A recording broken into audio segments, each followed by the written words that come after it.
kingdom come. In His name I find. In His name I find. In His name I find the peace I seek. In His name I find. In His name I find. In His name I find the joy I seek.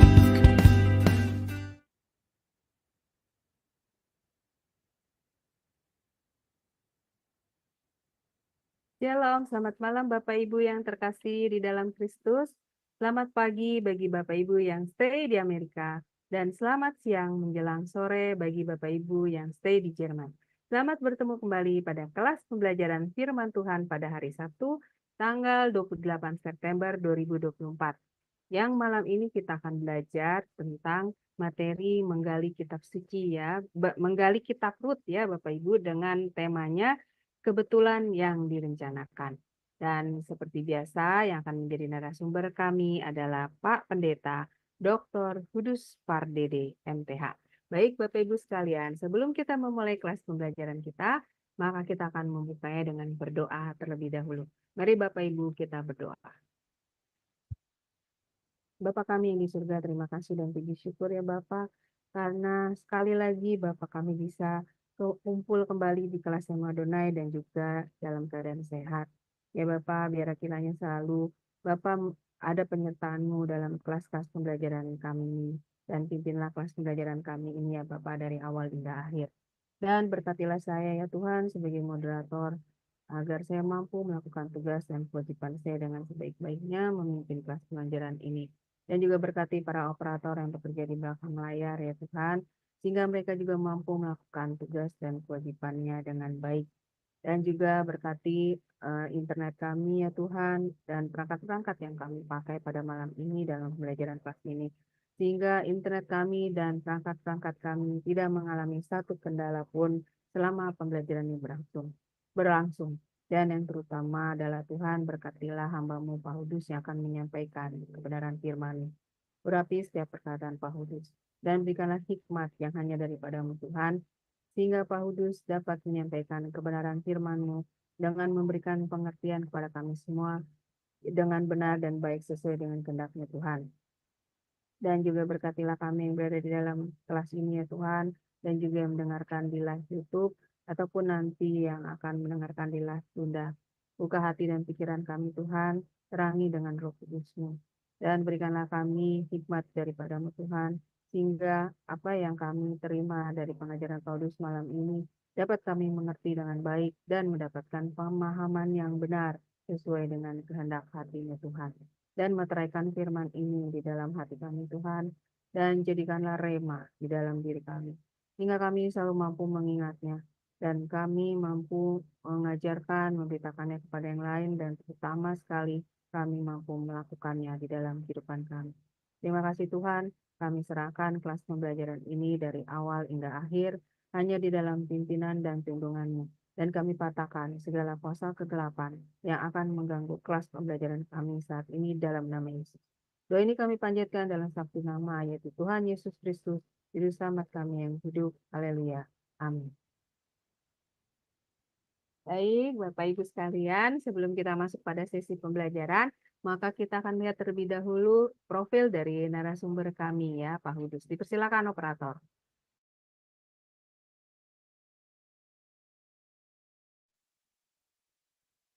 Shalom semua, selamat datang kembali di Zoom Shema Adonai dan di YouTube channel Cahaya Firman. Pada kesempatan kali ini kita akan berkenalan dengan pengajar kita, yakni Bapak Pendeta Dr. Kudus Pardede MTH, dan berikut adalah profil singkat dari beliau. Tempat tanggal lahir, Pematang Siantar, 21 September tahun 1970. Keluarga, beliau memiliki istri bernama Ibu Herlina Gunawan, dan telah dikaruniai seorang putri dan seorang putra. Pendidikan, STH dari STT Intheos, Solo pada tahun 1993, MDiv dari Asia Pacific Theological Seminary, Philippines pada tahun 1996.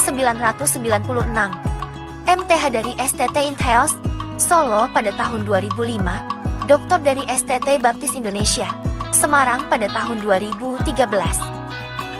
Pelayanan, beliau menjadi dosen di beberapa sekolah tinggi teologi diantaranya, dosen tetap di STT Intel Solo 1996 sampai 2009, dosen tetap di STT Eklesia Jakarta 2009 sampai 2011, dosen tetap di STT Satya Bhakti Malang 2011 sampai 2024, dosen tetap di STT Torsina Surakarta 2024 sampai sekarang. Dosen tamu di 11 STT di Indonesia dan mancanegara.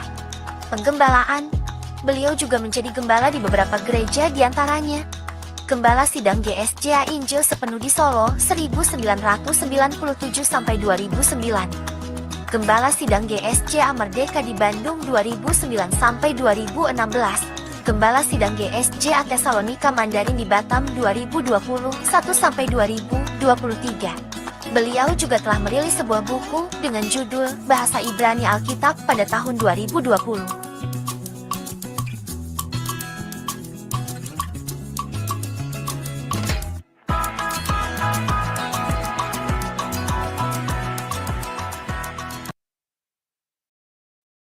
Ya, baik Bapak Ibu, tadi sekilas adalah profil dari narasumber kami, Pak Hudus. Baik, sekarang saya akan menyapa terlebih dahulu ya Bapak Ibu narasumber kami. Shalom, selamat malam Pak Hudus.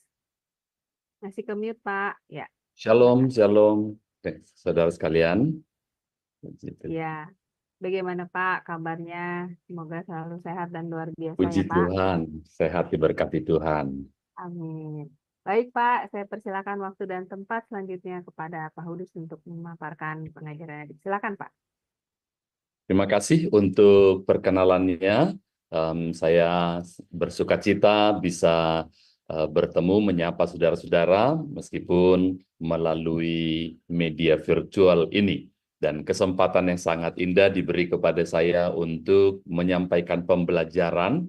Dan kalau mengingat apa yang pernah kita pelajari pada waktu-waktu sebelumnya, maka kita bisa melihat ini sekarang sebagai satu contoh terapan, karena kita mempelajari bagaimana menggali Alkitab dengan tepat, dengan beberapa contoh jenis sastra, dan kali ini kita mau mengambil sebuah contoh dari peristiwa sejarah dan berseri nantinya dengan mengambil kitab Rut sebagai dasar pembelajaran kita. Baik, saya akan segera langsung mengawali. Saya mulai dengan judul yang saya pilihkan, sebuah judul yang memang mungkin kalau kita cermati, sebenarnya ada dua istilah yang bertentangan. Kebetulan yang direncanakan.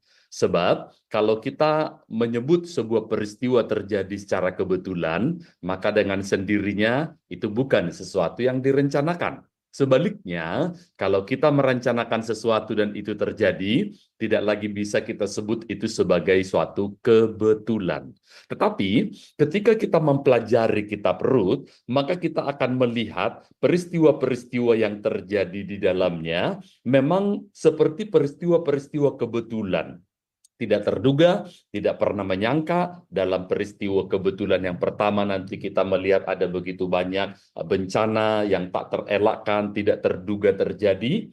Nanti pada waktu bagian kedua, beberapa minggu ke depan akan kita gali lagi dari pasal berikut di kitab Rut. Dan ternyata di sana terjadi juga kebetulan. Tapi kali ini kebetulan yang seperti merupakan timbal balik dari bagian yang pertama. Lalu kemudian ketika kita lanjutkan lagi kepada bagian yang ketiga, terjadi lagi berbagai kebetulan-kebetulan, tapi ternyata kalau kita membaca keseluruhan alur cerita atau sejarahnya, kita akan tahu ini bukan kebetulan. Kalau satu dua peristiwa kebetulan, tapi kalau berbagai kebetulan beruntun terkait dan kemudian menyebabkan peristiwa-peristiwa berikutnya berlangsung terjadi dan berakhir dengan sedemikian indahnya, hanya ada satu kemungkinan untuk memaknainya. Sesungguhnya itu sesuatu yang direncanakan. Dan kalau kita mempelajari kitab sejarah yang ada di Perjanjian Lama,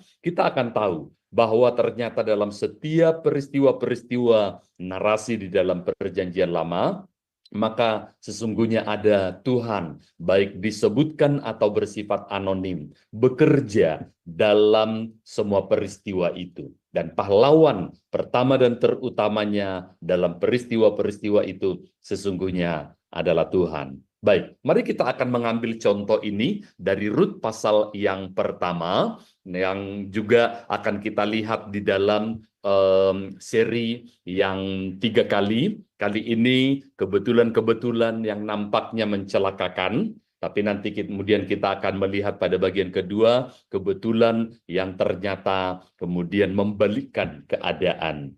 Dan kemudian barulah kebetulan yang menyempurnakan. Bagian yang pertama, mari kita lihat. Saya akan mengambil cuplikan dari ayat pertama sampai ayat yang ke-6, lalu nanti ada beberapa ayat di pasal ini akan kita cermati lebih jauh.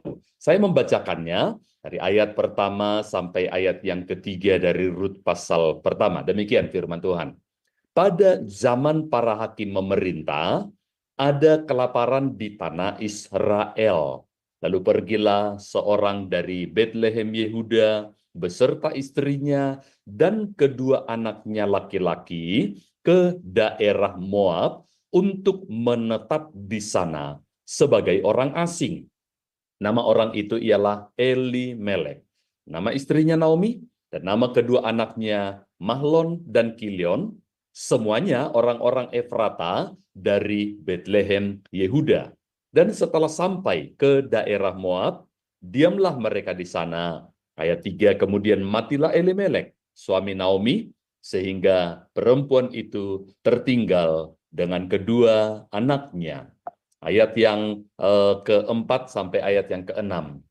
Keduanya mengambil perempuan Moab. Yang pertama bernama Orpa, yang kedua bernama Rut. Dan mereka diam di situ kira-kira 10 tahun lamanya. Lalu matilah juga keduanya, yakni Mahlon dan Kilion. Sehingga kedua perempuan itu kehilangan kedua anaknya dan suaminya. Kemudian berkemaslah ia dengan kedua menantunya dan ia pulang dari daerah Moab. Sebab di daerah Moab ia mendengar bahwa Tuhan telah memperhatikan umatnya dan memberikan makanan kepada mereka. Sampai di sini dulu pembacaan, nanti kita bisa melanjutkan dengan bagian berikutnya. Ketika kita melihat kehidupan Rut, maka kita akan tahu bahwa ayat yang paling pertama, kalau dilihat menjelaskan latar belakangnya, pada zaman para hakim memerintah. Ayat yang pertama menunjukkan demikian. Kalau kita memahami di mana era atau posisi para hakim, maka kita akan tahu dari kitab Kejadian sampai dari penciptaan hingga berakhirnya Israel hijrah ke Mesir, tapi kemudian mereka berubah statusnya dari tamu kehormatan di zaman Yusuf menjadi bangsa jajahan. Lalu kemudian kitab Keluaran mencatat bagaimana Tuhan memanggil Musa untuk memimpin mereka keluar dari perbudakan di Mesir, lalu kemudian dipimpin menuju ke tanah perjanjian. Tetapi kemudian berakhir masa Musa, belum selesai menghantar ke tanah perjanjian, Yosua melanjutkan. Dan Yosua akhirnya menghantar mereka ke tanah perjanjian. Tetapi setelah Yosua mati, tidak ada yang memimpin, yang dipersiapkan seperti Musa mempersiapkan Yosua. Rupanya Yosua tidak mempersiapkan pemimpinnya. Sehingga ketika kita membaca di zaman hakim-hakim ini, yakni kalau dipetakan sekitar abad ke-11 sebelum Masehi. Jadi di situ kematian Yosua sudah terjadi dan bangsa Israel masih belum memiliki raja dan masih dipimpin oleh hakim-hakim. Itulah ayat pertama tadi, sedikit menjelaskan latar belakangnya. Nah, pertanyaannya, seperti apa sih kepemimpinan hakim-hakim ini? Meskipun dalam bahasa Indonesia kata hakim lebih diartikan seperti orang yang memimpin persidangan untuk menegakkan keadilan baik bagi korban maupun mungkin yang diduga sebagai pelaku suatu kejahatan atau pelanggaran hukum. Namun istilah hakim dalam kitab Hakim-Hakim lebih tepat menggambarkan pemimpin yang bersifat sementara, ad hoc, yang tidak bersifat permanen, diangkat oleh Tuhan apabila ada kebutuhan. Nah, itu istilah sederhana dari zaman hakim-hakim. Nah, di zaman hakim-hakim ternyata ada catatan yang menandai bahwa itu adalah masa kemerosotan moral dan iman. Ayat paling terakhir dari kitab Hakim-Hakim, dan tepat setelah berakhirnya kitab Hakim-Hakim, kita tahu kitab berikutnya adalah kitab Rut, dan pasal pertama yang barusan kita baca. Kita lihat catatan penggambaran keadaan pada masa itu, seperti yang saya kutip di Hakim-Hakim 21 ayat 25. Demikian, pada zaman itu tidak ada raja di antara orang Israel. Setiap orang berbuat apa yang benar menurut pandangannya sendiri. Setiap orang berbuat apa yang benar menurut pandangannya sendiri. Bisakah kita bayangkan bagaimana hidup di zaman di mana setiap orang berbuat apa yang dia mau, apa yang dia inginkan, apa yang dia pikir benar. Baru bertemu dengan orang-orang yang berpikir dia berada di jalan, di truk yang benar, di perempatan saja sudah membuat kita mungkin merasa jengkel, marah dengan orang yang tidak tahu rambu lalu lintas, atau kadang-kadang kita juga cukup kesal dengan ibu-ibu kalau membawa sepeda motor sein kanan tapi ternyata belok kiri atau sebaliknya. Nah, di sini kita bisa lihat kalau hanya 1-2 orang saja mungkin kejengkelannya hanya sebentar. Tetapi kalau setiap orang, waduh, betapa kacaunya era di zaman yang seperti itu. Dan itulah zaman di mana keluarga Elimelek dan nantinya kemudian disebutkan nama Rut yang hidup di era tersebut. Nanti kita baca kisah ini. Jadi kita perlu memahami sedikit latar belakang dalam kondisi seperti apa nanti Rut menghadapi, mengalami, menjalani, mengambil keputusan, lalu kemudian menyikapi semua yang terjadi ini. Mari kita cermati sekarang. Saya mulai dengan ayat-ayat yang sebenarnya tadi juga sudah kita baca. Di ayat pertama, dicatat tadi di sana bahwa terjadilah hal yang tak terduga.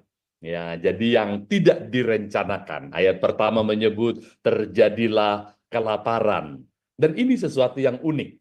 Karena kalau kita memahami tadi di dalam kota di mana keluarga Elimelek tinggal, itu disebut di Bethlehem. Dalam bahasa Ibrani, Bethlehem itu artinya rumah roti. Bet dari kata dasar bait, lehem artinya roti. Tetapi ini seperti sebuah ejekan. Di rumah roti, tapi sudah tidak ada rotinya. Ini sesuatu yang seperti merupakan satu sindiran. Kalau kita ingat beberapa tahun yang lalu, mungkin 1 tahun atau 2 tahun lalu, pernah terjadi kelangkaan minyak goreng di Indonesia, dan kita ingat pada waktu itu betapa sulitnya untuk mendapatkan minyak goreng itu di mall, di pasar, di mana-mana itu. Kalaupun ada, harganya itu bisa 2-3 kali lipat, padahal itu adalah salah satu dari 9 bahan pokok sembako. Dan mengapa ini menjadi ironis? Karena sebenarnya Indonesia adalah negara terbesar di dunia penghasil kelapa sawit yang menjadi bahan dasar membuat minyak goreng. Di negeri penghasil minyak goreng, ternyata minyak goreng langka. Bukankah ini sebuah ironi? Nah, itulah yang terjadi di Bethlehem ini. Dan saya menduga, meskipun tidak ada keterangan yang sangat spesifik, ketika Tuhan izinkan kelaparan terjadi, maka kita bisa memahami seperti kalau membaca dalam Ulangan 28, ketika kelaparan terjadi, tidak jarang itu adalah cara Tuhan untuk mengingatkan umatnya bahwa kalian telah menyimpang. Jadi sengaja aku ambil satu kenyamanan, fasilitas, kesejahteraan, agar kalian ingat kembali kepada Tuhan. Itu bisa menjadi cara. Saya tidak mengatakan setiap penderitaan pastilah terjadi karena ada dosa, kesalahan, kelemahan, kekurangan. Tidak demikian, tetapi sering sekali atau dalam banyak kasus Tuhan bisa memakai itu sebagai satu cara menjadi pengingat, menjadi menarik perhatian untuk kemudian kita menoleh, melihat, mengarah kepada Tuhan yang sempat kita lupakan. Namun, kita lihat ternyata ada sesuatu yang justru dilihat oleh orang-orang Israel. Bukankah tadi disebut ini Bethlehem rumah roti? Sekarang tidak ada roti. Di tanah perjanjian yang Tuhan pernah janjikan akan melimpah susu dan madunya. Artinya berlimpah dengan segala kecukupan, kesejahteraan, kesuburan bagi tanah, dan kemudian ketersediaan untuk segala kebutuhan mereka. Di tanah perjanjian, malah firman Tuhan tidak digenapkan. Di tempat di mana Tuhan menjanjikan akan ada kelimpahan, yang terjadi justru kekurangan dan kelaparan. Dan ini bisa membuat orang akhirnya sampai kepada sebuah kesimpulan, kenyataan bertolak belakang dengan janji Tuhan. Ada sebuah lagu lawas yang saya ingat pada masa remaja dulu, kadang-kadang kami nyanyikan itu di masa sekolah. Janji-janji tinggal janji, bulan madu hanya mimpi. Dan saya pikir beberapa lagu-lagu yang lain, termasuk kalau yang suka campur sari, lagu Didi Kempot almarhum, juga mungkin banyak menceritakan fakta-fakta seperti ini. Sebab memang itu adalah fakta kehidupan, di mana apa yang kita mimpikan, harapkan, sering sekali menjadi kenyataan. Dan yang lebih buruk, apabila yang menjanjikan itu adalah orang yang tadinya kita percaya, yang begitu kita andalkan, ternyata justru sangat mengecewakan. Dan mungkin yang paling top dari kekecewaan seperti itu adalah ketika yang menjanjikan itu adalah Tuhan yang konon maha baik, yang sepertinya selama ini kita kenal sebagai yang begitu murah hati. Ternyata, nah, jika ini yang terjadi, pertanyaan kehidupan bagi kita adalah apa yang akan kita lakukan? Bagaimana kita menyikapinya? Kita bisa mengambil, saya di satu sisi mengerti bagaimana keluarga Elimelek ini tadinya tinggal di Bethlehem, terjadi kelaparan, lalu kemudian mereka akhirnya sampai kepada langkah yang harus kemudian mereka sikapi. Kalau kita lihat bagaimana harapan yang berbeda dengan kenyataan, di mana perencanaan sudah mereka susun rapi, nanti kami akan punya usaha ini menghidupi dua anak kami, mereka akan menjadi orang-orang yang berkesempatan dapat pendidikan yang baik, lalu kemudian memiliki sumber kehidupan yang memadai. Tetapi ada saja bagian yang tak terencana. Bencana tidak terantisipasi dan terjadi tanpa permisi, tidak pilih kasih. Bukankah ketika kita melihat kembali perjalanan kehidupan kita, sepertinya kita perut ini boleh kita katakan, waduh ini gue banget nih. Sepertinya benar-benar mewakili masa, era, tahap yang kita pernah jalani, atau mungkin hari-hari ini juga sedang kita jalani. Kita tidak menduga, kok bisa seperti ini? Bukankah aku adalah seorang anak Tuhan? Tapi bencana itu tidak terantisipasi. Mungkin agak mirip-mirip lah seperti istilah jelangkung, ya, kalau pernah mendengar istilah itu, datang tak diundang, pulang tak diantar, begitu. Bencana terjadi seperti jelangkung, datang itu nggak pernah diundang, perginya juga nggak tahu kapan atau bagaimana. Dan kita juga melihat bahwa ternyata ketika bencana, celaka terjadi itu tanpa permisi, tidak pilih kasih, termasuk anak Tuhan juga mengalami.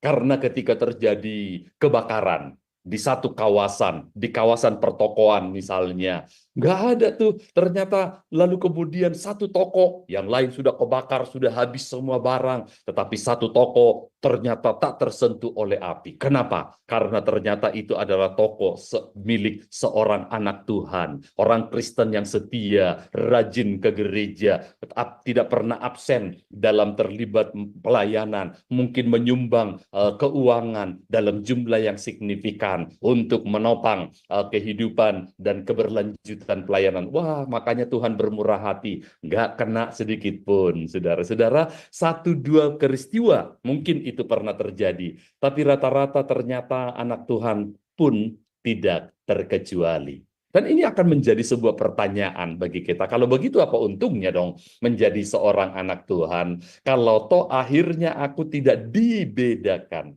tidak diistimewakan. Bukankah Israel juga merasa mereka adalah bangsa pilihan? Tapi ternyata ketika disebut bangsa pilihan, mereka dipilih untuk mengalami bencana kecelakaan. Itu seperti, sekali lagi, seperti ejekan. Dan itulah yang membuat banyak orang akhirnya kecewa dan tawar hati terhadap Tuhan.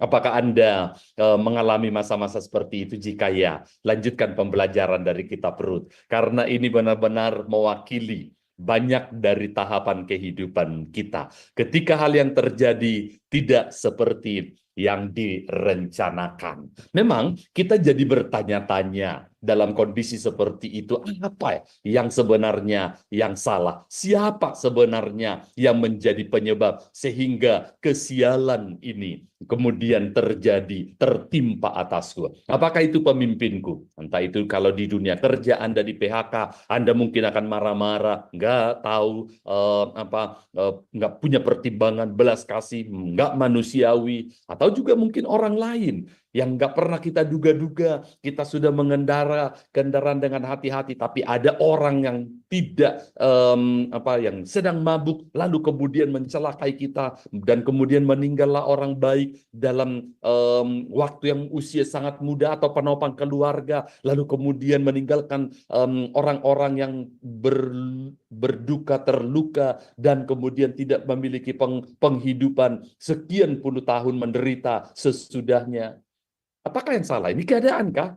Karena keadaan sesuatu yang tidak bisa kita kendalikan. Apakah Tuhan sudah berubah setia dulu? Pada waktu aku baru kenal Tuhan, mungkin kita berpikir, Tuhan itu baik. Baru 1 kali berdoa, langsung dapat jawabannya. Bahkan kadang-kadang nggak minta, Tuhan sudah sedia. Haleluya.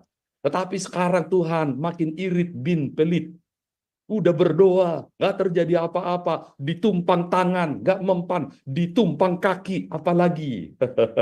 Biasanya kekecewaan itu lalu muncul kepada pertanyaan, di mana Tuhan ketika saya membutuhkan? Rasanya hidup ini penuh dengan penderitaan, seperti sebuah lagu lain yang menggambarkannya. Bagaimana Elimelek menyikapi itu? Wah, Elimelek ternyata menyimpulkan tidak jauh berbeda. Tuhan memang sudah gagal memegang kendali. Maka aku yang harus segera menyikapi dan beraksi. Nggak perlu nunggu mesti yang sempurna. Aku juga bisa. Tanpa bertanya kepada Tuhan tadi dalam bacaan kita, tapi tentu dengan perhitungan yang cukup cepat dan cermat. Karena di sini sudah tidak menjanjikan, di negeri Moab tidak terjadi kelaparan. Yang unik, di negeri di mana tanah perjanjian Tuhan izinkan terjadi bencana, malah di negeri tetangga, bangsa kafir yang tidak kenal Tuhan, malah aman-aman saja. Kadang-kadang bukankah itu juga membuat kita malah iri dengan orang dunia? Dan Elimelek serta keluarganya, istrinya Naomi, langsung menyikapi, udah pindah aja. Saya pikir ini bukan hanya pindah lokasi, ini bukan hanya pindah negeri, tetapi juga sering sekali pada masa itu, pindah negeri otomatis juga pindah imannya, pindah kepercayaannya. Sebab ada kepercayaan bahwa satu ilah, berhala, dewa hanya berkuasa di satu kawasan teritorial semata. Maka kalau Allah yang di Bethlehem sudah tidak berbuat apa-apa untuk menolong kita, udah pindah aja. Ya, jadi rekan-rekan yang sekiranya dalam kondisi seperti ini, mungkin karena kecewa di satu gereja, udah pindah gereja lain, memang kenapa? Sebenarnya bukan masalah pindahnya paling utama, pada akhirnya apa sebenarnya yang menjadi motivasi yang kita cari? Mencari yang sempurna, Anda tidak akan pernah ketemu gereja yang sempurna, komunitas yang sempurna. Selalu ada hal-hal yang memang tidak direncanakan. Betapa kita harus sampai kepada simpulan betapa terbatasnya manusia untuk benar-benar mengantisipasi segala sesuatunya. Nah, ketika Elimelek, Naomi, menghadapi masa seperti ini, tanpa bertanya kepada Tuhan, tapi dengan perhitungan yang cepat dan cermat, memanfaatkan kesempatan, ambil keputusan dan tindakan. Pindah saja ke Moab, ke negeri asing. Dan apa yang mereka dapatkan? Ternyata Alkitab tadi mencatat hasilnya sukses. Mereka bisa bertahan sampai tadi 10 tahun, berarti bisnisnya jalan di sana. Nah, ternyata tepatlah seperti yang dikatakan oleh satu BUMN, mengatasi masalah tanpa masalah. Yang mereka lupa bahwa kalimat moto ini sebenarnya ada satu kalimat lanjutan, mengatasi masalah tanpa masalah, tapi menimbulkan lebih banyak masalah. Mengapa? Karena bulan berikut Anda makin bingung sebab masalahnya ditambah dengan bunganya pula. Makin lama atau menunda, malah tambah lagi bebannya. Dan itu tidak pernah ada di moto tersebut. Nah, kita bisa melihat ternyata apa yang tadinya mungkin mulai dipikir sebagai cara yang solusi.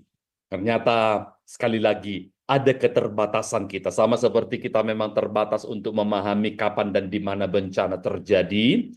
Begitu juga ketika kita mungkin mendapatkan suatu keuntungan, kita tidak pernah juga tahu berapa lama itu masih berlangsung. Dan kemudian apa yang bisa membuat itu bisa berakhir seketika. Hari-hari ini cukup banyak orang yang juga lumayan mengkhawatirkan tentang mega trust yang sangat mungkin akan terjadi di beberapa kawasan wilayah Indonesia yang ada patahan dari vulkanik, dan apabila nanti terjadi lagi pergeseran lempengan ini, maka akan terjadi gempa atau bahkan berpotensi tsunami lagi di pantai timur dan beberapa kawasan-kawasan di Indonesia. Nah, kita tidak akan pernah tahu karena memang betapa terbatasnya. Semaju apapun teknologi, sampai sekarang mereka belum pernah bisa benar-benar memprediksi kapan suatu bencana benar-benar akan terjadi. Dan jika itu terjadi, maka yang menjadi pertanyaan, apa yang bisa kita lakukan? Sekali lagi, jika itu adalah pertanyaanmu, lanjutkanlah pembelajaranmu dari kisah Rut yang sangat menginspirasi kita. Mari kita lihat. Kita bisa lihat di sini, ternyata seperti yang kita lihat dari kehidupan keluarga Elimelek. Dalam jangka panjang, terjadilah bencana yang tak terantisipasi. Ayat 3 tadi mencatat, lalu matilah Elimelek, kepala keluarga. Itu juga kematian termasuk dalam wilayah yang tidak pernah kita bisa ketahui. Namun ternyata ayat 5 belum berhenti. Terjadilah lagi hal yang tak terduga pula. Matilah Mahlon dan Kilion, 2 anak dari keluarga ini. Sekarang ternyata apa yang mereka harapkan, bayangkan, cita-citakan, rencanakan, buyar sudah. Hancur. Tidak ada lagi yang bisa diharapkan. Kebetulan sedang sialkah? Atau memang itu direncanakan, mereka akan mengalami kesialan beruntun, kecelakaan yang tak terduga, kondisi yang tak terelakkan. Dan jika itu sedang menimpa hidupmu, bagaimana kamu menyikapinya? Siapa sebenarnya yang pegang kendali? Itu adalah pertanyaan yang muncul dalam masa seperti ini. Dan ketika kita menganggap ternyata Tuhan tidak bisa memegang kendali atas hidupku sebab dia tidak bisa dipercaya. Lalu kendalinya diserahkan kepada siapa? Lalu kondisinya yang akan mengendalikan bagaimana? Elimelek melihat sukses yang hanya sementara pada akhirnya sampai berubah menjadi prahara. Ketika kita membaca ayat 20 dan ayat 21, ada sebuah simpulan yang sangat memilukan hati, yang sangat membuat kita mungkin akan sependeritaan dengan Ruth pada waktu dia mengatakan seperti ini. Janganlah sebut lagi aku Naomi, sebutkanlah aku Mara, sebab Yang Maha Kuasa telah melakukan banyak yang pahit kepadaku. Dengan tangan yang penuh aku pergi, tetapi dengan tangan yang kosong Tuhan memulangkan aku. Mengapakah kamu menyebutkan aku Naomi? Karena Tuhan telah naik saksi menentang aku, dan Yang Maha Kuasa telah mendatangkan malapetaka kepadaku. Menyedihkan sekali apa yang digambarkannya. Bahkan ketika dulu dia masih dengan tangan kosong, tangan penuh, katanya dia berangkat ke Moab, tapi sekarang dengan tangan kosong dia dipulangkan dari sana. Dulu Naomi yang artinya penghiburan, sekarang justru menjadi Mara yang artinya penuh kepahitan. Dan ternyata tidak sedikit orang-orang yang mengalami kepahitan, dan itu yang kemudian membuat mereka menjadi begitu kecewa. Bukan hanya dengan diri mereka, mungkin pimpinan atau keluarganya, atau lingkungannya, atau gereja. Bahkan tidak jarang orang kecewa, kepahitan dengan Tuhan. Dan itu kemudian bahkan bisa membuat mereka menjadi orang-orang yang sangat-sangat anti terhadap kekristenan, hanya karena mereka dikecewakan atau mengalami kepahitan terhadap orang-orang, terhadap keadaan, bahkan terhadap Tuhan yang mereka anggap menjadi sumber prahara dan derita. Dan solusi dunia ternyata kita bisa simpulkan satu hal ini. Keuntungan yang ditawarkan tidak sebanding dengan kerugian diakibatkan. Bukankah tadi telah ditawarkan keuntungan di negeri Moab, sana kelaparan, negeri Tuhan, nah negeri kafir malah lebih diberkati, lebih berlimpah. Ngapain bertahan, bertekun sebagai anak Tuhan? Udahlah, lihat di mana hidup lebih memberikan janji yang memungkinkan untuk keberlanjutan hidup dan keturunan. Kita bisa melihat bahwa ternyata gambaran dari kitab Rut benar-benar mewakili kehidupan banyak orang. Dan hati-hatilah terhadap solusi dunia. Betul, akan ada penawaran-penawaran yang sepertinya mudah, murah, meriah. Tetapi ternyata itu tidak sebanding dengan konsekuensi, dengan kerugian yang diakibatkan. Dan mari kita melihat bukan hanya tentang kekinian, tapi lihat bahkan hingga ke depan, bahkan hingga kekekalan. Mari kita lanjutkan pembacaan kita. Rut 1 ayat 14, ayat 11, 14 hingga 16. Begini kisahnya. Kita melihat bagaimana pilihan diambil dalam kondisi keterdesakan dan kekecewaan. Ayat 11, tetapi Naomi berkata, pulanglah anak-anakku, mengapa kamu turut dengan aku? Ini adalah tawaran Naomi kepada dua menantunya. Ingat tadi, Elimelek dan Naomi punya dua anak, Mahlon dan Kilion. Lalu kemudian punya dua menantu tadi, orang Moab, yaitu Orpa dengan Rut. Dan kemudian karena dia sudah tidak punya apa-apa dan sudah begitu menderita, lalu menawarkan kedua menantunya ini, sudah pulanglah kembali kepada keluargamu. Dia menawarkan nanti di ayat-ayat berikut, apa yang bisa aku janjikan? Aku tidak punya apa-apa, aku tidak punya kekuatan, tenaga, warisan untuk aku berikan, untuk aku tinggalkan bagi kalian. Ayat 14, menangis pula mereka dengan suara keras, lalu Orpa, menantu pertama, mencium mertuanya itu minta diri. Tetapi Rut tetap berpaut kepadanya. Lihat ada perbedaan pilihan antara Orpa dengan Rut.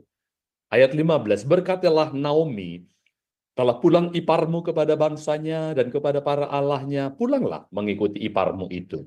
Tetapi kata Rut, janganlah desak aku meninggalkan engkau dan pulang dengan tidak mengikuti engkau. Sebab kemana engkau pergi, ke situ jugalah aku pergi. Di mana engkau bermalam, di situ jugalah aku bermalam. Bangsamulah bangsaku, dan Allahmulah Allahku. Kalau kita melihat nama kitab ini, kelak akan diberi kitab Rut. Seperti yang sudah kita lihat dari judul dan nama dari kitab ini. Dan tidak pernah disebut nama Orpa. Coba kalau kalian mengecek daftar kontak di HP-mu, ada berapa orang yang punya nama Ruth? Saya menduga akan ada paling tidak sekian nama yang punya nama Ruth, entah kebetulan ditulis atau tidak nama itu, mungkin nama baptisnya. Tetapi coba cek berapa orang yang punya nama Orpa. Ternyata nggak ada. Kenapa demikian? Karena kita melihat ini sebenarnya masalah pilihan kehidupan.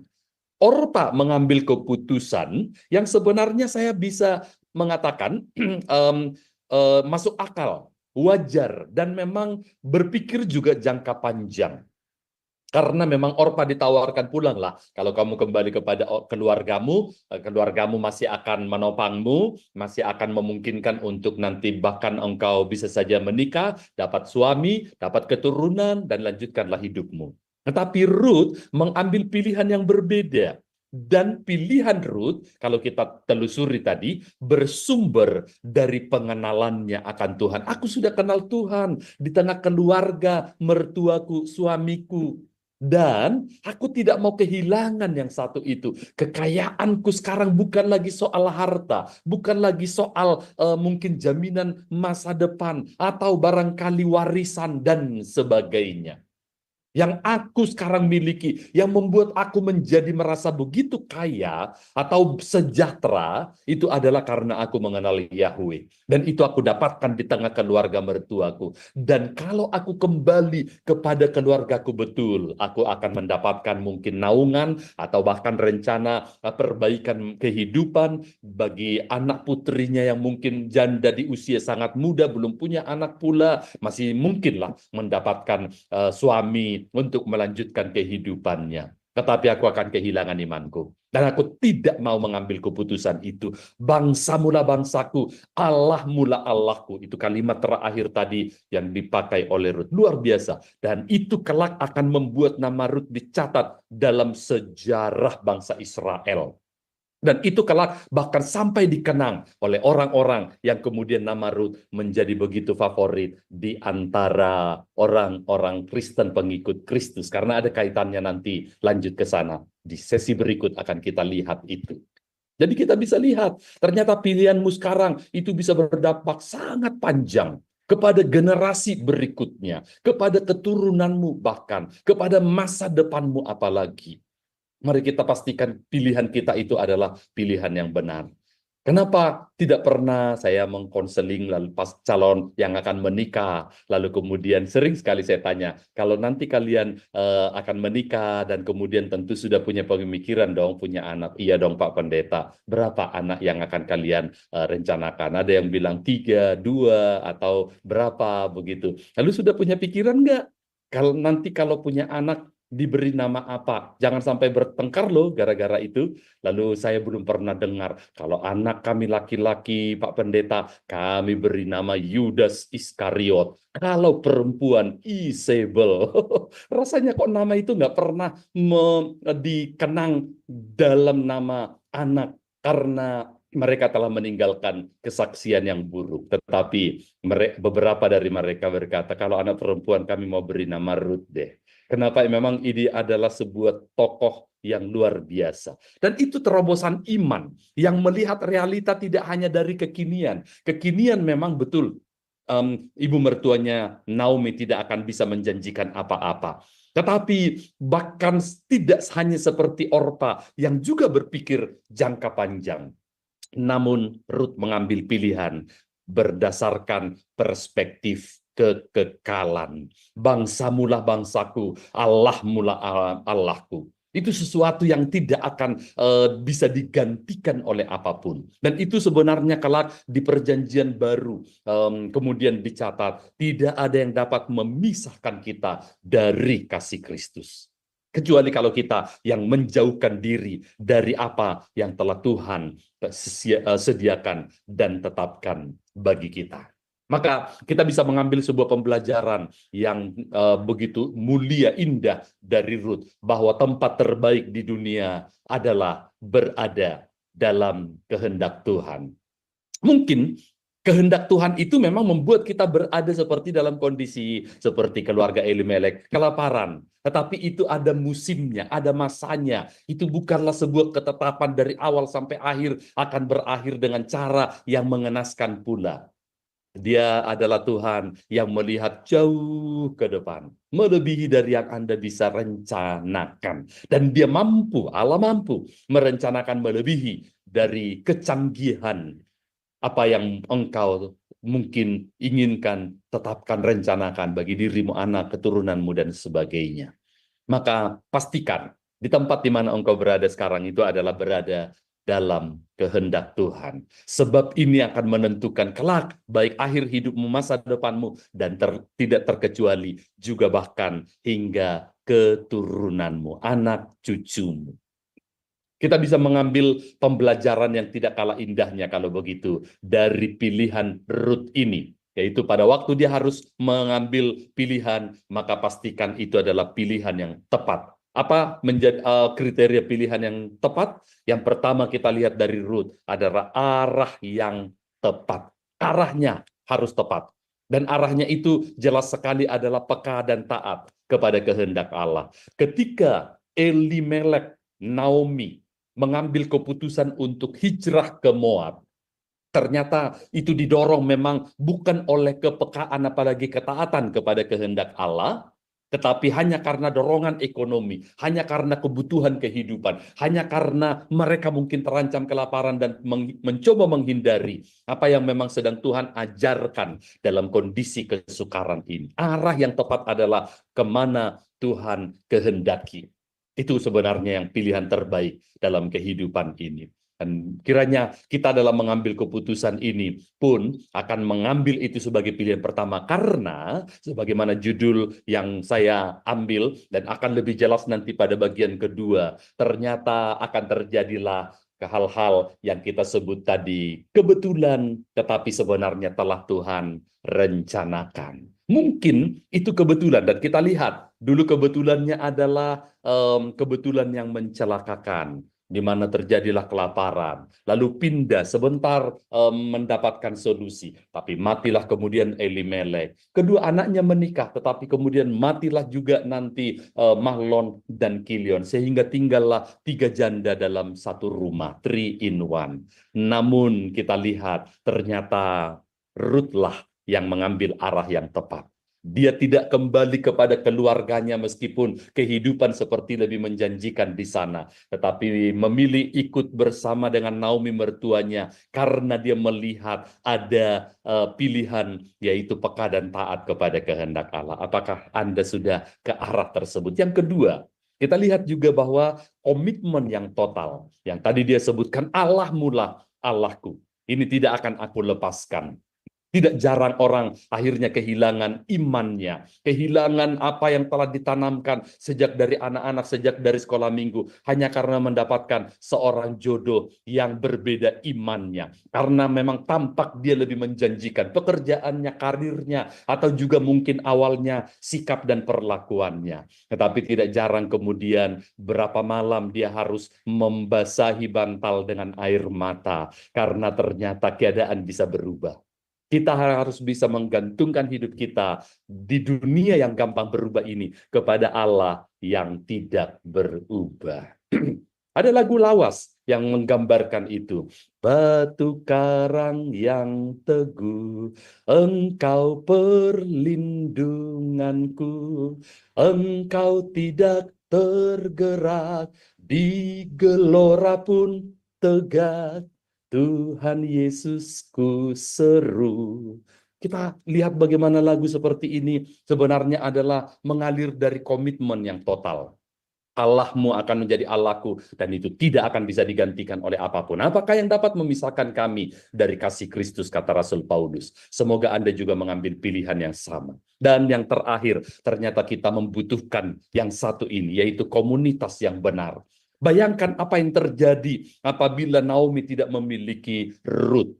Atau pertama-tama Ruth tidak pernah berkenalan dengan keluarga mertuanya. Dia tidak akan pernah mengenal Yahweh, tidak akan pernah mengenal Tuhan yang sejati, tidak akan pernah kelak mengalami kemudian perjalanan kehidupan yang membuat masa depannya ternyata telah ditetapkan menjadi indah dan cemerlang. Bagaimana dengan Naomi? Di masa paling terpuruknya, ternyata kekuatannya adalah seorang perempuan yang tadinya adalah perempuan kafir, tapi setelah mengenal Yahweh, itu akan menjadi kekuatannya. Ada sebuah ungkapan yang seperti ini. Ada yang mengatakan bahwa wanita menikah paling berbahagia itu adalah Hawa. Mengapa? Karena Hawa tidak memiliki ibu mertua. Rupanya ada banyak orang trauma relasi menantu dan mertua itu begitu tajamnya. Sampai disebutkan paling berbahagia itu Hawa. Sebab dia tidak punya ibu mertua. Karena Adam memang tidak punya orang tua kan. Tetapi sesungguhnya pernyataan itu tidak tepat. Justru kalau boleh kita katakan wanita menikah yang paling berbahagia, boleh kita sebut salah satunya adalah Ruth. Karena dia punya ibu mertua yang menopangnya. Dan ibu mertua tertopang juga oleh menantunya. Komunitas itu ternyata adalah kekuatan yang tidak kalah pentingnya. Dan Tuhan pakai menopang kita dalam masa-masa keterpurukan.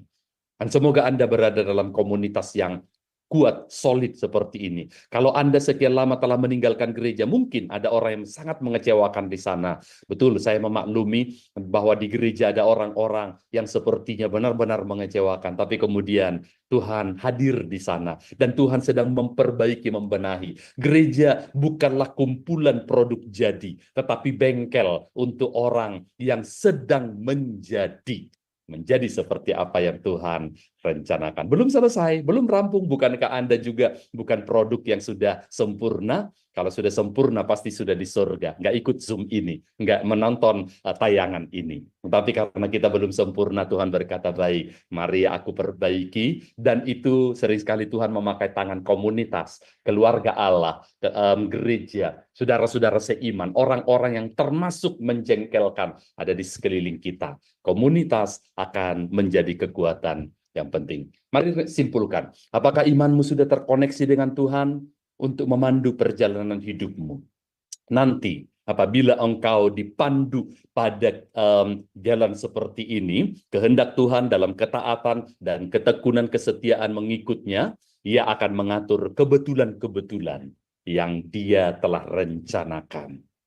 Nanti kita lihat lebih spesifiknya pada bagian kedua, 2 minggu ke depan ini. Apakah imanmu juga sudah melihat perspektif kekekalan dan bukan hanya kekinian? Bukankah itu kesalahan dari Elimelek dan Naomi pada waktu awal? Dan yang terjadi, bukannya mereka yang tadinya telah tangan penuh seperti kata Naomi, sekarang malah menjadi tangan kosong? Tetapi kemudian kita lihat nanti dari hidup Ruth, dari tangan kosong, sebab mereka memang tidak punya apa-apa saat pindah ikut mertuanya nanti ke Bethlehem. Nanti Tuhan isi bahkan sampai penuh berlimpah.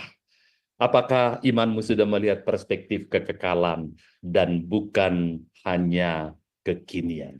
Ini adalah sebuah pembelajaran yang sebenarnya menggambarkan juga tentang kondisi kehidupan kita. Kiranya apa yang kita ambil dari pembelajaran pertama dari kitab Rut ini akan berkata, ya, sepertinya akulah yang diwakili oleh kehidupan Rut. Maka jika demikian, aku juga akan mengambil teladan dari bagaimana Rut menyikapi masa-masa sedemikian, mengambil pembelajaran untuk menghindari kesalahan yang ditunjukkan oleh Elimelek dalam masa-masa kemendesakan, ketersesatan, tetapi masih ada Tuhan yang kemudian turut bekerja untuk mendatangkan kebaikan dan menyempurnakan.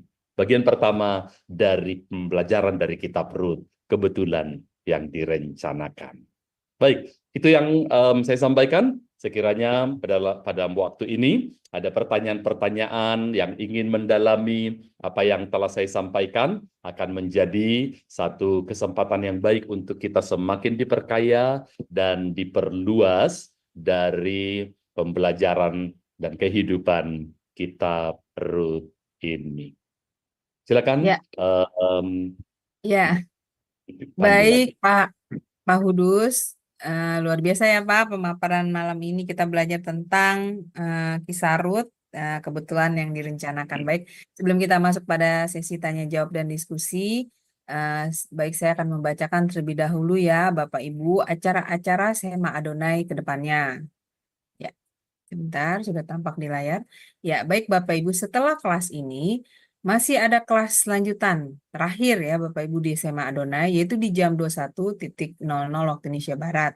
Dan seperti biasa di kelas jam 21 ini kita akan belajar tentang bahasa Ibrani. Dan ini sudah masuk sesi yang ke-16 ya, dengan temanya adalah Contractions Make Moral Script yang akan dibawakan oleh narasumber kami seperti biasa, yaitu Pak Evangelis Erikson Ritonga BTH dan moderatornya adalah Bro Agus. Selanjutnya di hari Minggu, di tanggal 29 September 2024 di jam 19.00 waktu Indonesia Barat, seperti biasa di Sema Adonai akan ada ibadah online ya Bapak Ibu. Dan yang akan memimpin ibadah online kita adalah Ibu Dewi dari Jerman. Dan yang akan memimpin lagu pujiannya adalah Ibu Yanti Vester dari Jerman. Dan untuk tema ibadah online kita adalah menjadi pelayan Kristus Yesus yang baik, yang akan dibawakan oleh Pak Pendeta Dr. James Damping, MA MTH. Selanjutnya, ini adalah renungan pagi Sema Adonai ya Bapak Ibu, diadakan setiap hari mulai dari hari Senin sampai dengan Sabtu, dimulai dari jam 5.30 waktu Indonesia Barat dan dilayani oleh hamba-hamba Tuhan yang sangat memberkati. Jadi Bapak Ibu, untuk renungan pagi Sema Adonai ini Bapak Ibu bisa ikuti lewat Zoom Sema Adonai atau lewat channel YouTube Cahaya Firman. Dan bagi Bapak Ibu yang belum mensubscribe channel Cahaya Firman, tolong subscribe channel Cahaya Firman ya Bapak Ibu, sehingga Bapak Ibu bisa mengikuti keseluruhan acara-acara Sema Adonai, terutama yang tidak di-live-kan di channel-channel lain, seperti Renungan Pagi Sema Adonai, kemudian Renungan Pagi dari Bapak Gembala kami sendiri, yaitu Pak Pendeta Daniel Palungan, yang diadakan setiap hari Jumat, 1 kali dalam seminggu, dan ibadah online Sema Adonai.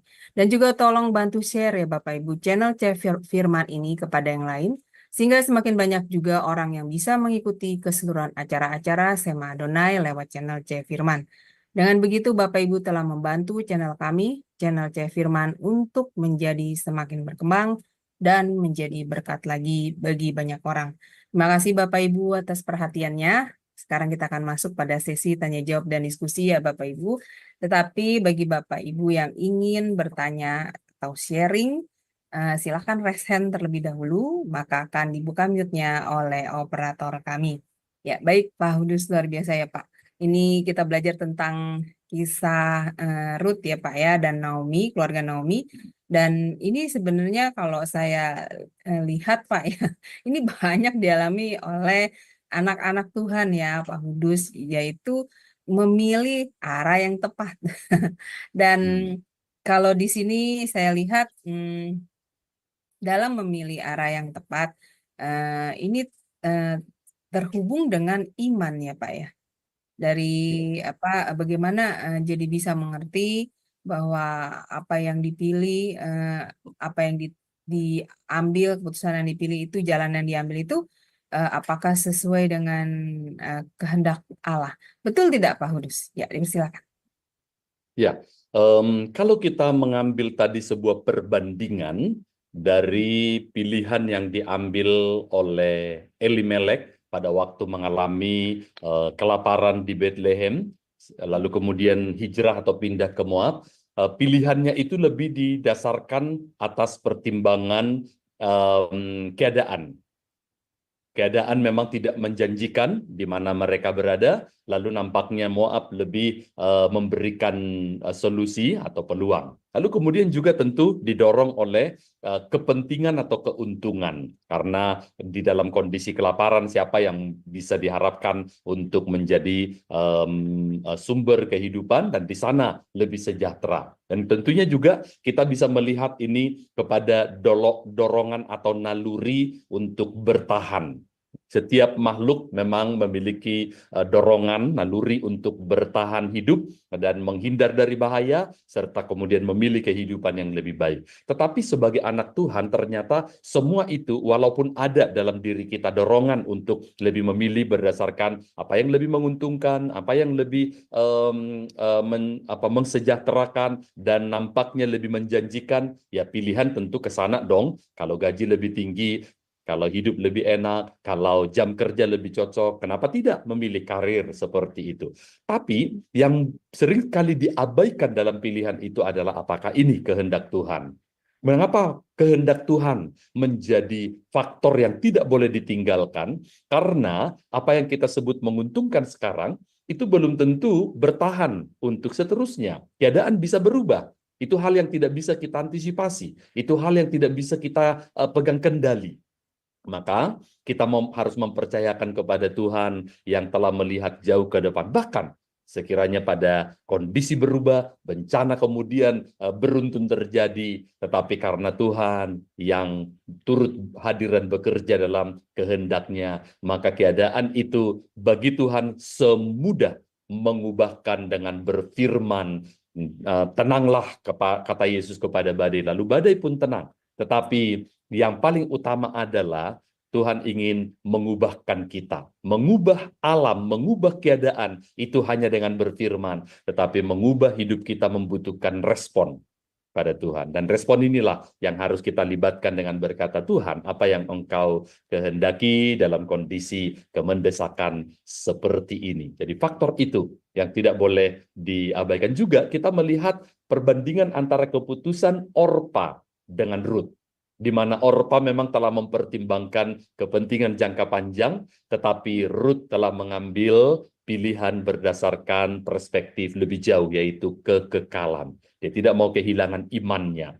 Sehingga kita lihat akhir hidup dua orang ini menjadi berbeda. Orpa kita tidak tahu bagaimana akhir hidupnya. Mungkin saja dia dapat jodoh, dia dapat kembali melanjutkan kehidupannya, tetapi hanya hidup yang biasa. Rut telah menjadi hidup yang menginspirasi karena menaruhkan pilihan pertamanya, Allahmu akan menjadi Allahku dan itu tidak akan aku lepaskan. Dan hidup yang menginspirasi bahkan kelak sampai kepada banyak orang hingga keturunan, hingga bahkan bangsa-bangsa, dimanapun Injil diberitakan, nama Rut menjadi nama yang istimewa oleh karena memang itu adalah pilihan yang paling tepat. Dipastikan bahwa faktor itu ada dalam setiap pilihan yang kita ambil. Begitu. Berarti ini ya Pak, apa namanya? Tapi kita kan harus memiliki kepekaan ya Pak, seperti tadi kan peka dan taat pada kehendak Allah. Dan ini Ya. bagaimana Pak kita bisa mempunyai kepekaan dan taat ini Pak? Maksudnya bagaimana gitu caranya gitu Pak? Ya seperti Rut Baik. itu ya bagaimana ya? Silakan Pak. Baik. Ya, kepekaan ternyata itu tidak sesuatu yang misalnya terjadi secara otomatis. Kepekaan itu sesuatu yang justru harus dilatih. Kalau kita mengetahui mereka yang bekerja di bank misalnya, sambil mereka menghitung, kalau kita menyetorkan uang untuk ditabungkan ke rekening tertentu, sambil menghitungnya, mereka sebenarnya sedang meraba apakah ada uang palsu di antara yang sedang mereka sentuh itu. Nah, nampaknya hanya dengan cepat, tetapi sebenarnya mereka bisa mengenali itu. Loh, kok bisa sebegitu cermat?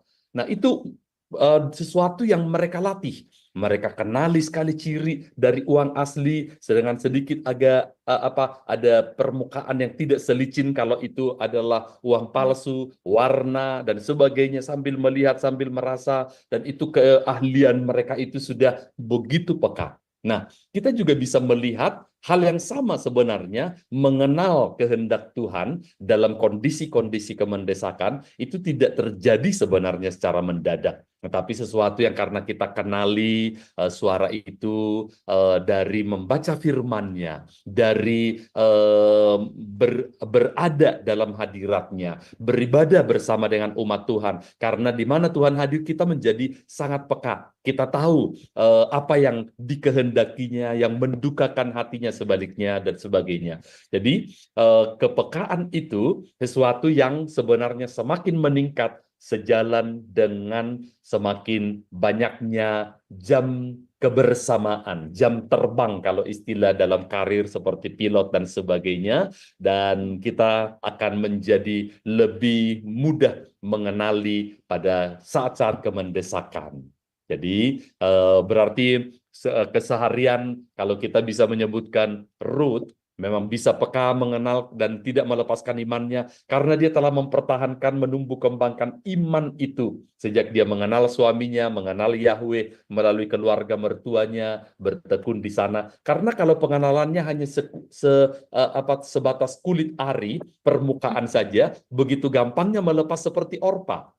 Dia akan lebih mempertimbangkan masa depan, atau keuntungan, atau jaminan dan perlindungan dari keluarga, tapi kehilangan faktor, buatku mah iman nggak terlalu signifikan. Dan itu sebabnya mengapa dia tidak mempertimbangkan faktor iman dalam keputusannya. Ruth, meskipun tidak diceritakan bagaimana dia mengenal Tuhan, tetapi ketika dia tidak mau melepaskan imannya, Allahmu akan menjadi Allahku, itu berarti iman itu telah sesuatu yang bukan hanya kecil, tapi bertumbuh dan terus menguat dan semakin solid. Dan itu kemudian akhirnya dia tahu value, nilai dari iman itu. Tidak akan pernah melepaskan itu dari pilihan-pilihan hidupnya. Wah, iya betul sekali ya Pak Hudus, luar biasa. Ya, Jadi memang kalau diperhatikan, kalau saya perhatikan memang masih banyak ya Pak Hudus, anak-anak Tuhan yang tidak salah memilih terkadang ya, baik ya, dalam pasangan, lalu kemudian dalam pekerjaan, lalu kemudian dalam pelayanan, ketika menghadapi masalah, jalan yang harus diambil, dan banyak yang salah melangkah, itu salah ya, mengambil ini. Mungkin ya ini seperti tadi Pak Udu sudah menjelaskan bahwa kalau kita peka, kita maka akan mengerti kehendak Allah, dan kepekaan itu memang harus dilatih ya Pak Udus ya. Wah, ya, luar tepat biasa. sekali. Iya.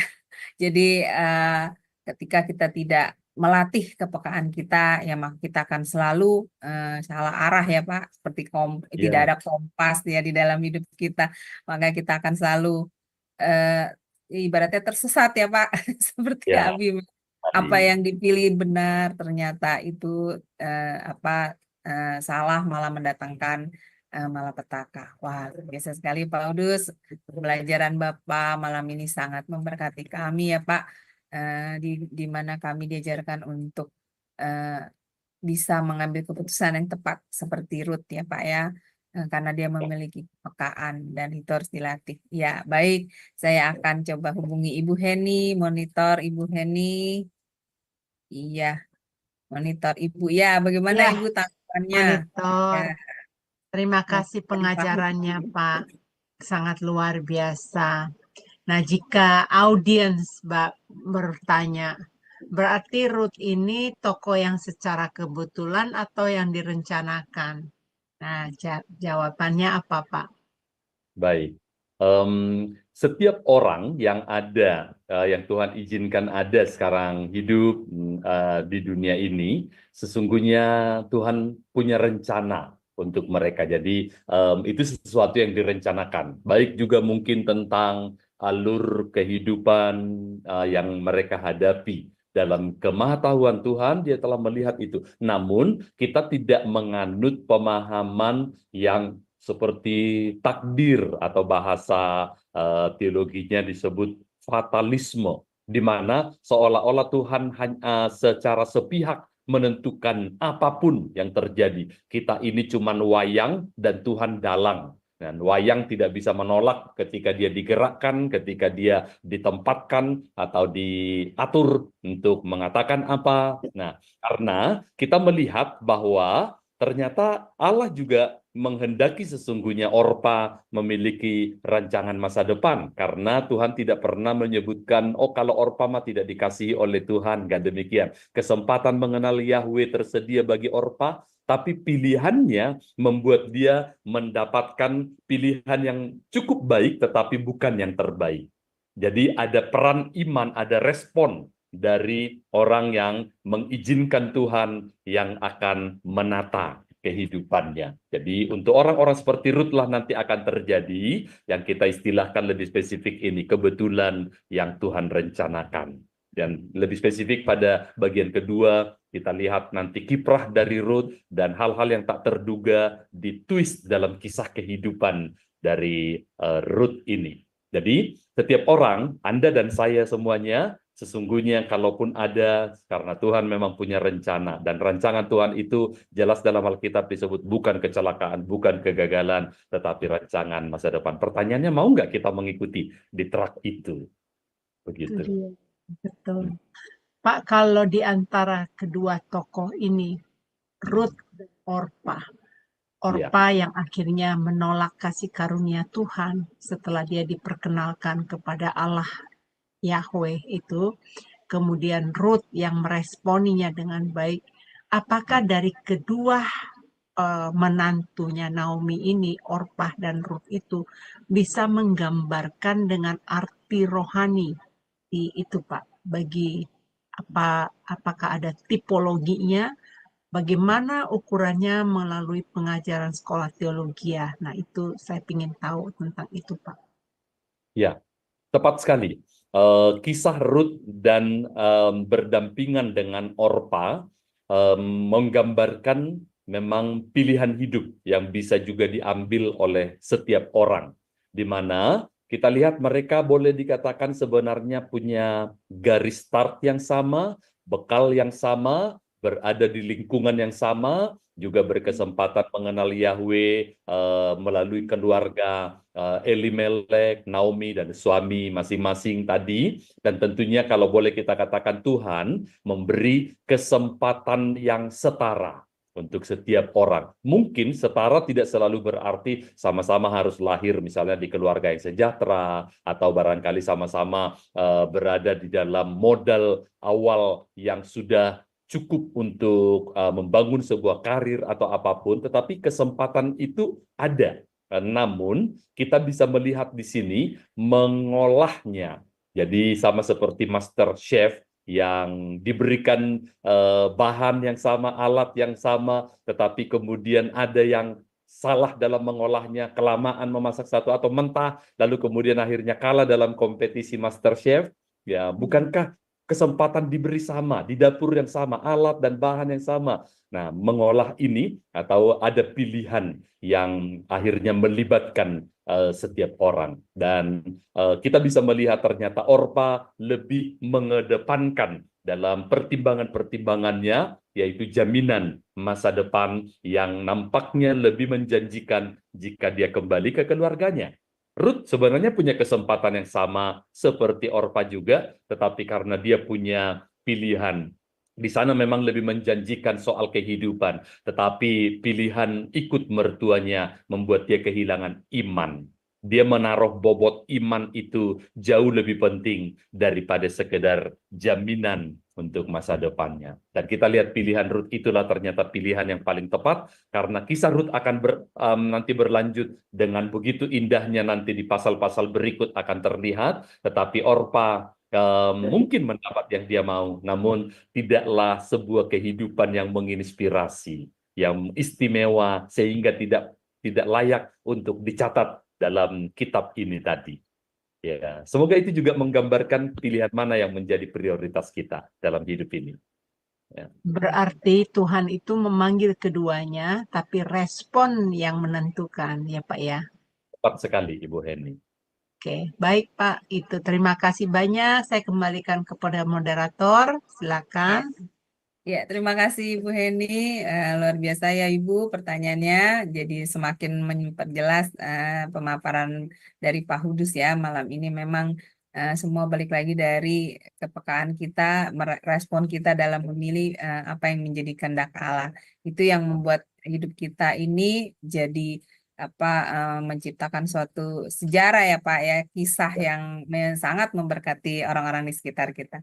Ya baik, terima kasih Pak Hudus untuk pemaparan materinya malam ini. Tidak ada lagi ya Bu Heni, ada penambahan lagi tidak? Ya, luar Tidak. biasa ya Pak. Terima kasih untuk pemaparan materinya, sangat memberkati kami semua. Semoga ini menjadi berkat bagi Bapak Ibu sekalian ya, dan semakin memperteguh iman Bapak Ibu. Baik, kita akan tutup kelas pembelajaran ini. Pak Hudus bisa tutup kelas kita dengan closing statement-nya, lalu pimpin doa berkat bagi kami semua. Silakan Ya. Pak. Kitab sejarah, sebagaimana kita ambil satu pembelajaran dari kitab Rut, sebenarnya bukan sekedar menceritakan apa yang pernah terjadi, tetapi itu adalah refleksi dari perjalanan kehidupan kita juga. Kita dapat melihat contoh-contoh baik tentang orang-orang yang memberikan sebuah model kehidupan yang akhirnya kepada dua sisi. Ada hal-hal yang kita ambil sebagai pembelajaran yang menginspirasi, tetapi sebaliknya juga ada contoh-contoh orang yang membuat kelemahan atau kesalahan yang patut kita hindari. Namun dalam semuanya ini ada satu kebenaran yang selalu sama di semua kitab sejarah, yaitu Allah yang hadir dalam sejarah, terlibat dalam hidup umatnya, dalam hal-hal yang mungkin mereka bahkan melampaui dari yang mereka pahami atau sadari. Dan kita bisa menyadari bahkan ketika kita pernah salah mengambil keputusan pun, Tuhan yang hadir dalam sejarah masih ada untuk kita di saat itu. Jadi kita bisa mengambil contoh pembelajaran yang sangat kaya dari setiap kitab-kitab sejarah ini. Dan itu kiranya akan menjadi satu pembelajaran. Kalau begitu saya bisa mengambil ini dari Rut, bisa mengambil ini dari pelajaran Elimelek, Naomi, dan sebagainya. Dan kita akan menjadi orang sangat berhikmat karena mengambil keteladanan-keteladanan yang positif dan menghindari kelemahan atau kesalahan dari orang-orang yang telah pernah mencontohkan di dalam sejarah. Mari kita mohonkan Tuhan untuk menambahkan hikmat kepada kita dalam pilihan-pilihan kehidupan yang kita ambil. Haleluya. Bapa, kami bersyukur malam hari ini kami mendapatkan kesempatan untuk belajar, melihat contoh orang-orang yang pernah ada dalam persentuhan, bahkan kemudian persekutuan, dan kemudian keintiman dengan Tuhan. Dan kami bisa melihat kehidupan mereka. Ternyata Tuhan tidak pernah abaikan, lepaskan mata Tuhan tertuju kepada setiap orang, tetapi terutama perhatianmu dan yang akan membuat sebuah perencanaan melalui kebetulan-kebetulan, tetapi sesungguhnya itu adalah peristiwa yang Engkau pakai untuk mendatangkan kebaikan bagi mereka yang mengasihimu dan terpanggil sesuai dengan rencanamu. Biarlah kiranya kami ada di jalur itu, di track itu. Dan dengan demikian kami akan mengalami lagi dalam perjalanan hidup kami berbagai kebetulan-kebetulan yang sesungguhnya telah ada di dalam rancang bangun Tuhan untuk mengarahkan kami pada pemenuhan, penyempurnaan rancanganmu. Diberkatilah setiap pendengar dan yang juga hadir baik di ruang Zoom maupun juga yang akan menyaksikan tayangan ini dan mendapatkan sesuatu dari Tuhan. Tuhan kiranya berkenan memakai channel ini untuk menjadi saluran suaramu kepada setiap orang, dan yang apabila mendengar suaramu dalam kepekaan itu, lalu mengikutinya dengan setia, maka Allah yang sama yang telah menuntun kehidupan Rut akan juga menuntun kehidupan anak-anakmu yang sedang mencari panduan dan tuntunan untuk pilihan-pilihan kehidupan yang mereka hadapi dalam dilema kesehari-hari. Diberkatilah setiap kami yang berkata, ya, jadikanlah kebenaran firman ini di dalam kehidupanku juga. Maka kami akan mendengarkan ternyata kisah ini akan berulang dalam kehidupan anak-anakmu ini juga. Kami terima kebenaran-kebenaran firman ini dan hidup di dalamnya, di dalam nama Yesus, pemimpin tunggal atas hidup kami. Kami telah berdoa, haleluya. Amin. Amin. Baik, terima kasih Pak Kudus untuk pelayanannya Pak yang sangat memberkati kami semua. Semoga pelayanan Bapak selalu diberkati Tuhan, lebih dan lebih lagi Amin. menjadi berkat bagi banyak orang, dan Bapak selalu diberikan kesehatan. Amin. Baik Bapak Amin. Ibu sekalian, kelas pembelajaran kita ini telah selesai, tetapi masih ada kelas lanjutan ya Bapak Ibu di pukul 21.00 waktu Indonesia Barat. Kita akan belajar tentang materi bahasa Ibrani. Jadi tetap stay bersama kami ya Bapak Ibu untuk mengikuti pembelajaran yang selanjutnya. Baik Bapak Ibu sekalian, terima kasih untuk kehadirannya. Tuhan berkati. Shalom, shalom, shalom.